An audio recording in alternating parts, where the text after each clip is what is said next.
The Economist.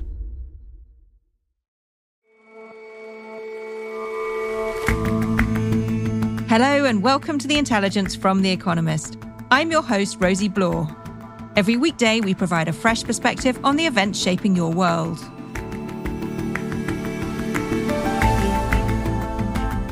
America's Defense Secretary has been touring Asia to beef up alliances and military strength in the region, including a new warfighting command in Japan. Our correspondent went with him. And every year in Britain, there is a census, not of people, but of swans, specifically swans that belong to the king. Yes, you heard that right.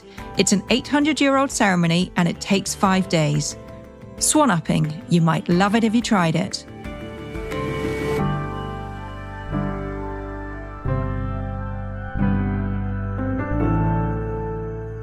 But first,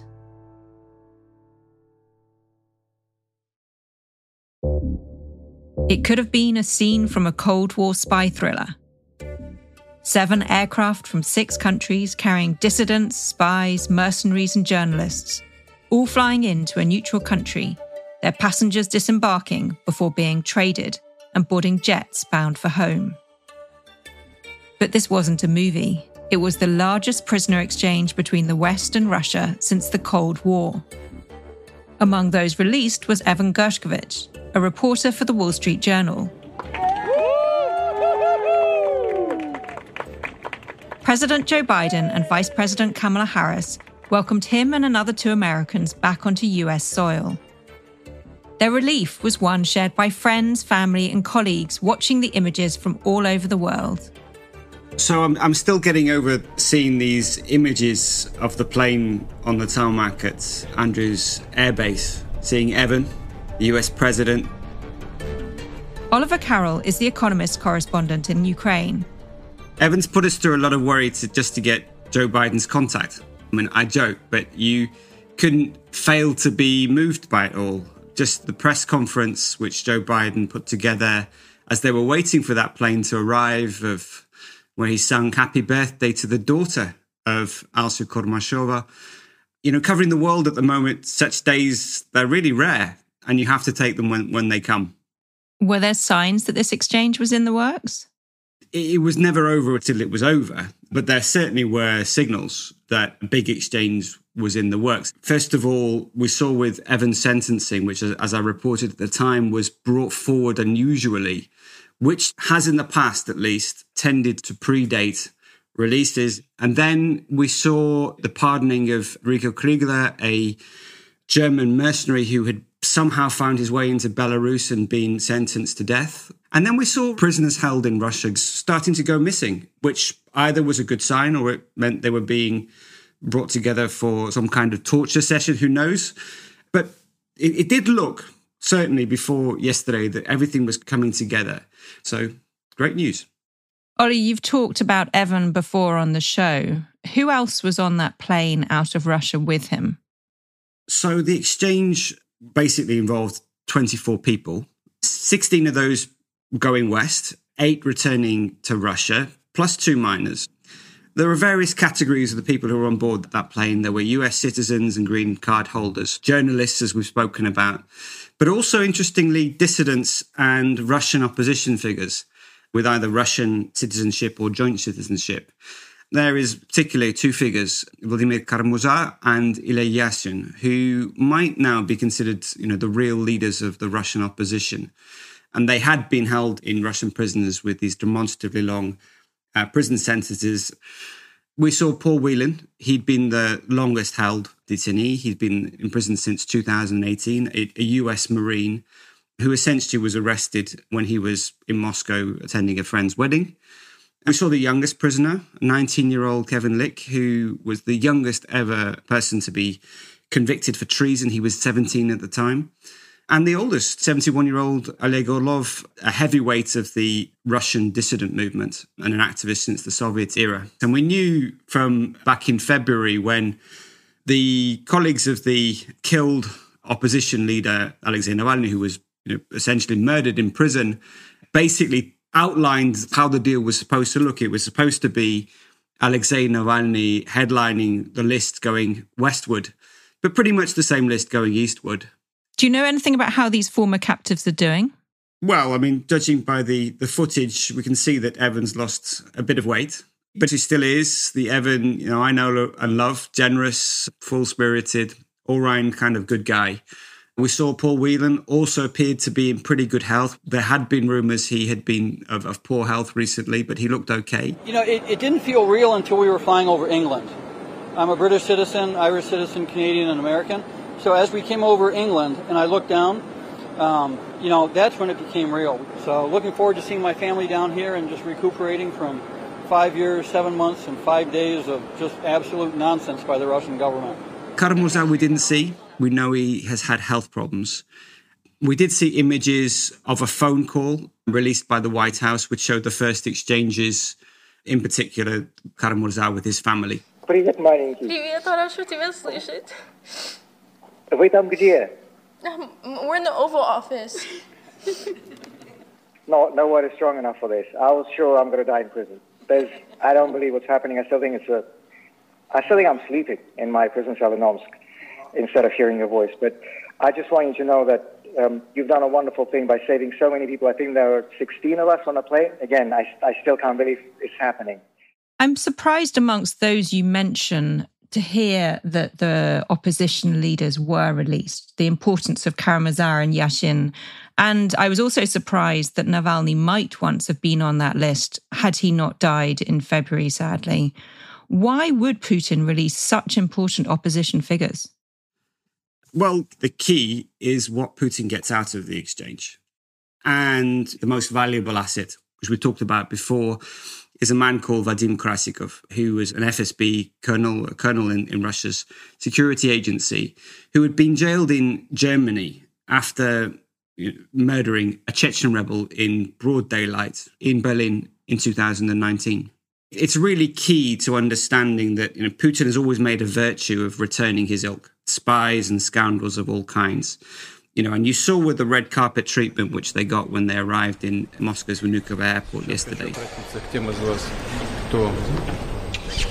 It's key. If you want to recruit people to your intelligence services, you need to show that you're ready to fight for them. And that's been a really important part of everything that Putin has done as president. Russia will have been pleased that it's got essentially a transactional deal.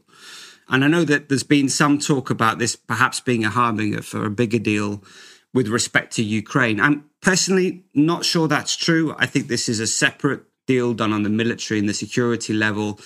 But I think we also should be fairly clear that this is not a story which is over yet. In 2010, the last big exchange, it was 11 for 11. Of the 11 who were sent westwards, one of them included Sergei Skripal, who, as we know, 8 years later was then poisoned with Novichok nerve agent. And actually, one of the things which struck me in all the reaction in Russia was a telegram message by Dmitry Medvedev, the former president. And he said, I'll just find it, "Let the traitors fervorously find themselves new names and quickly hide in witness protection programs." So, the hostage exchange program is a business which always favors hostage takers. And one of the things certainly I feared with some of the exchanges in the past, most notably in 2023, when we saw a basketball player exchanged for a very renowned arms trader, that it in fact encouraged more hostage taking. One of the big plus points of this last exchange was that the number heading out of Russia was twice as much as the number heading towards Russia. The German Chancellor Olaf Scholz did indicate just how difficult it had been for the German state to part with essentially an assassin who'd been arrested on their soil after such a heinous act. The exchange obviously should have been about Navalny, and the fact that the Germans were interested in the first place was basically because of Navalny, and they had to be persuaded later that this was still worth doing. Putin, he's got his men back. He's shown he can get them out of trouble if they do his dirty work. But at the same time, he's had to pay some price for it. I mean, Karamurza, frankly, I don't think has got much of a political future. With Ilya Yashin, you've got someone who's young, who's got a lot of fight in him, and he was Boris Nemtsov's best mate. He's quite eloquent. He used to be very angry. he's calmed down a lot and he looks like a leader. I mean, Khurramshahi is a little bit more sort of cerebral, a little bit more reserved. He's not as charismatic. Everyone was expecting him to die in jail, frankly. The timing on this is surprising. It's pre-election. The war in Ukraine is still raging. You don't think this precedes any kind of ceasefire deal. So why do you think it did happen now? I think the Russians were on one level testing. They were seeing if the Americans were ready to engage in a transactional deal. And they were. But I also think, as I said in the last time I spoke to you about Evan, I did fear that they were likely to leave it to a point where they might have felt they had a better deal with Donald Trump. But I think with all the excitement and drama of the US at the moment, first of all, it's unclear who's going to win. But second of all, I think they wanted to lock in this deal while they could. And, you know, the people who boarded that plane westward yesterday, that isn't the extent of Russia's political prisoners. I was thinking about some of the other people left behind. I was thinking about Alexei Navalny, who didn't make it. I was thinking about another journalist. It wasn't even all the political journalists being held in Russia. A good colleague of ours, Vanya Safronov, is still in prison, jailed, essentially for writing about military corruption. So, you know, I think Putin realized that there's plenty more chips he can play with. Unfortunately, as I say, this isn't the end of the deal. This game is going to continue. It's one of those things. It's impossible to avoid this moral hazard. But, you know, the key, as I think President Biden said, was, you know, you can't let innocent people languish in jail. If you have a chance, you really need to make sure that you can do everything to bring them out. Ollie, thank you. It's great to talk to you. Really appreciate it. And a great day to be speaking to you too.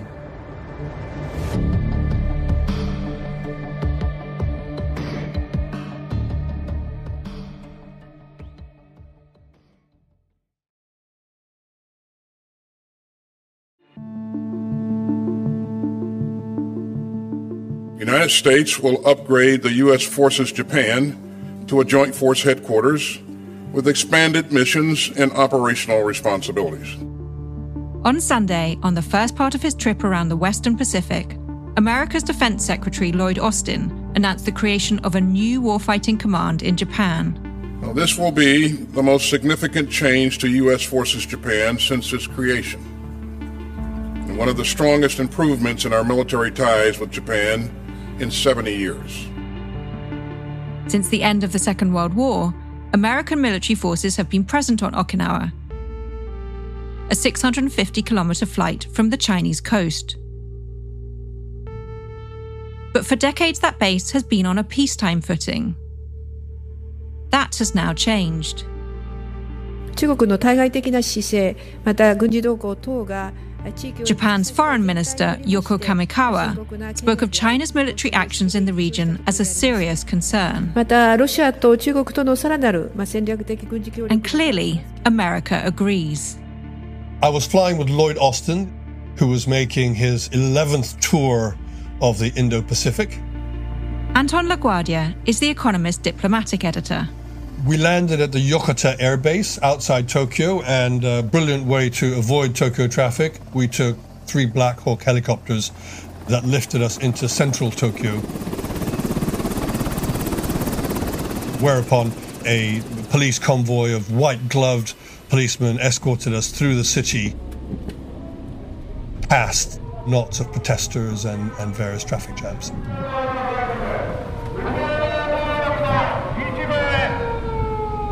And then again, in Manila, when we flew in, much more congested city. Police had a much harder time pushing the convoy through gridlocked Manila traffic, but they did succeed with a lot of wailing sirens. We substantially added to the traffic problem with a 33-vehicle convoy. And that trip was intended to strengthen America's network of alliances all along the so-called First Island chain, which runs from Japan down to Malaysia. And why is the US so particularly concerned now to strengthen security and strengthen alliances in East Asia?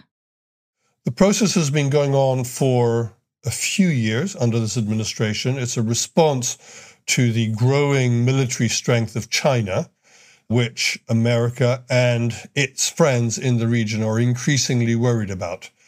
For instance, the Chinese Navy is now larger numerically than the American Navy is. So America needs its allies ever more, and they are doing various things to strengthen each other and strengthen themselves.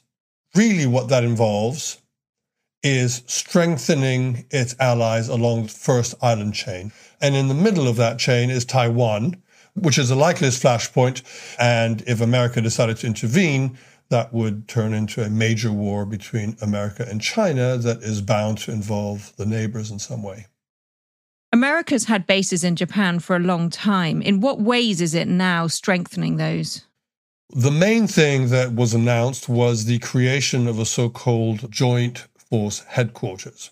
This is a headquarters that is a war-fighting command that would be in charge of coordinating the activities of American forces in exercises, then in planning, and ultimately, should it ever come to it, in fighting a war. Now, this is a big change because the main war-fighting command for the Americans in the Indo-Pacific is all the way back in Hawaii, more than 7,000 kilometers away from where the fighting is likely to take place. Having a headquarters forward has dangers. They're much closer to the action. They're much within the range of many hundreds, if not thousands, of Chinese missiles.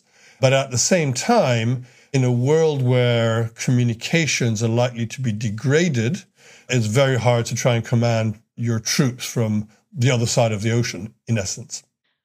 And has it taken a lot of persuasion to get Japan to strengthen its forces? Japan has shrunk away from military force since the end of the Second World War. And this is a real shift in its attention, isn't it? Yes, it is. The Japanese announced plans to almost double defense spending by 2027.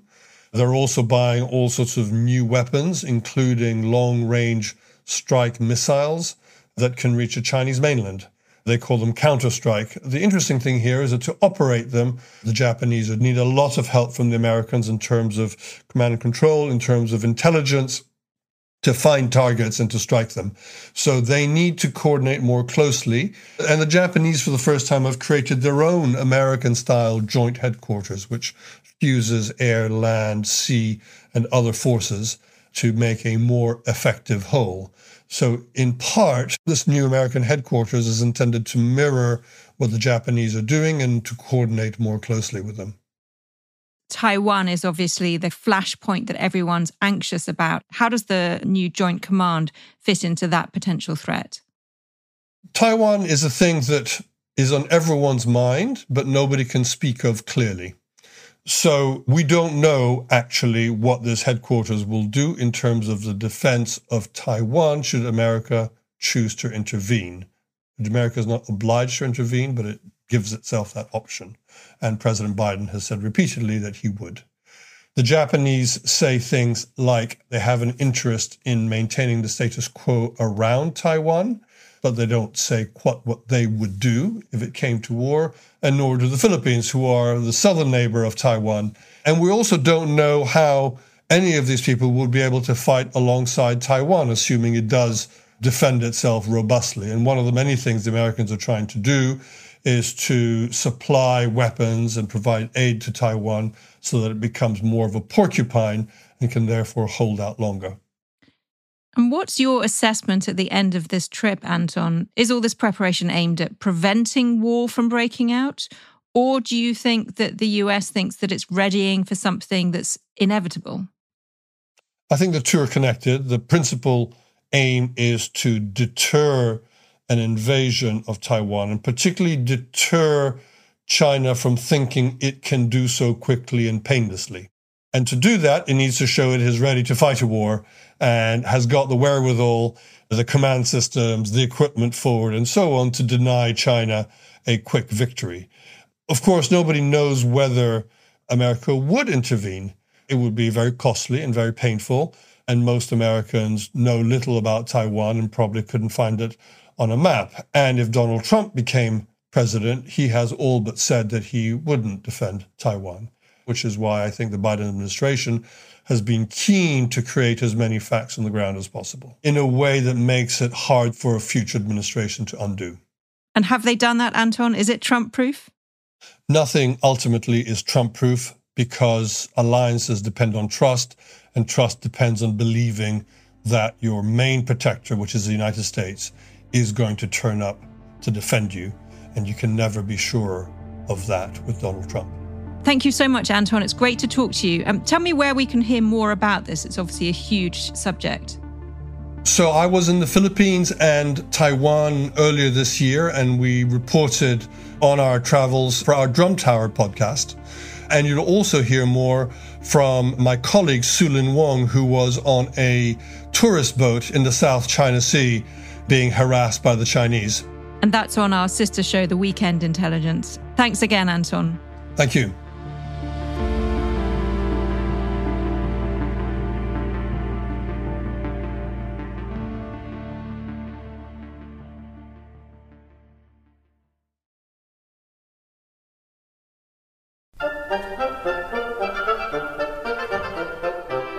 King Charles III, the Most High, Most Mighty and Most Excellent Monarch of the United Kingdom of Great Britain and Northern Ireland, and of his other realms and territories, has many grand titles.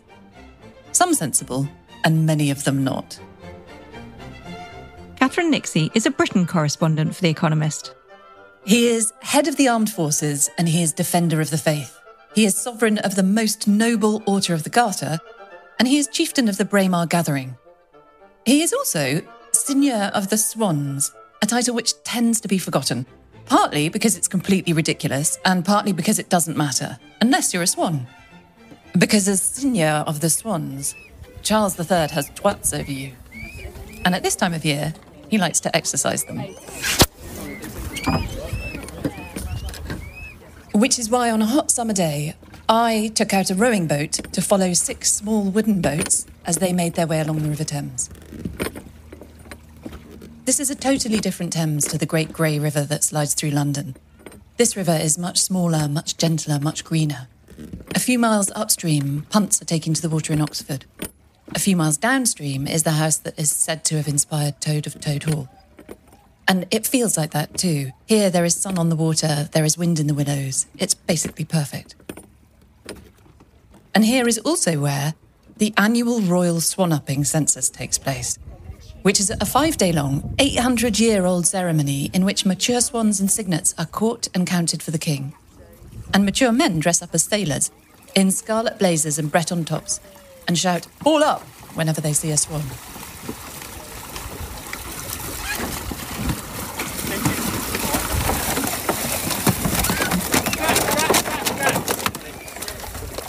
What this has to do with the King of England is complicated. The Swan-uppers were entertained at Magna Carta Island by Sir Patrick Hannon, MP, and the King's Swan Master made a speech. Ladies and gentlemen, the simple explanation of swan-upping is this, that every year we come up to mark the swans belonging to the Crown, the Vintners Company and the Dyers Company. The Crown birds are not marked at the present time, the Vintners by 2 marks, one on each side of the beak, and the Dyers by 1 mark on the right side. Europe's monarchs are basically all gone. The powers of those few kings and queens that remain are watered down and, in the case of Charles III, weirdly watery. He might have lost almost all his other powers, but he still has the right to claim Britain's whales, great sturgeons and mute swans as his own. Swan-upping history dates right back to the 12th century. David Barber is the king's swan marker. It was a very, very important food in that time. Once a year, we travel upriver, we will check all the welfare of the swans, and we will lift the young cygnets from the water. We will weigh them, measure them, and check them for any injuries. Once upon a time, the royal swan markers counted the swans because the king liked to eat them. But today, swans are a protected species, so no one can eat them, even the king. And the census is done instead for education and conservation purposes. Mr. Barber says he wants to modernise swan-upping. Although, given that he's called the King's Swan Marker, and given that he's wearing a cap with a swan's feather in it, the pace of his modernisation appears to be gentle. I watched as they took the swans from the river, and another swan upper I spoke to explained what they were doing. We are just weighing the cygnets, so that is 4.6. 4.6 kilograms? Yeah, we weigh them, measure their beaks and just check them to make sure they're healthy and safe and no danger or damage. Do they mind this? I don't think they mind it, but it's not their choice, as in they don't really have much to do about it, so yeah. It's all right, guys. They're better when they're together, which is why we try and catch the whole family. What, they get upset if it's just one on their If own? they're separate, they're not happy, so let's try and keep them. 4 exactly.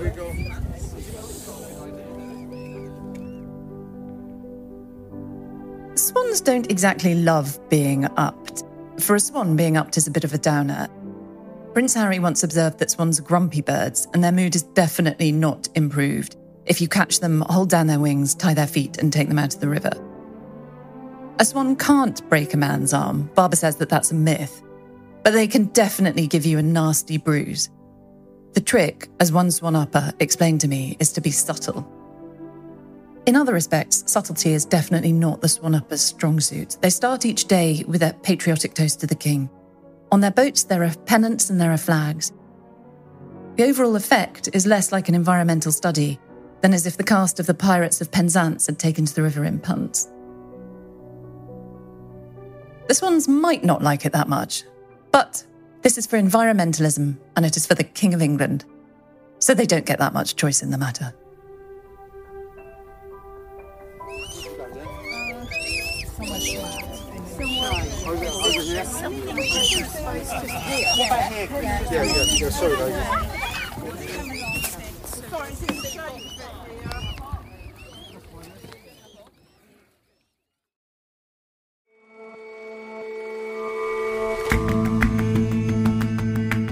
That's all for this episode of The Intelligence. The show's editors are Chris Impey and Jack Gill. Our deputy editor is John Joe Devlin and our sound designer is Will Rowe. Our senior producers are Rory Galloway and Sarah Larniuk. Our senior creative producer is William Warren. Our producers are Maggie Kadifa and Benji Guy, and our assistant producers are Henrietta McFarlane and Kunal Patel, with extra production help this week from Elna Schutz. We'll all see you back here for the Weekend Intelligence tomorrow.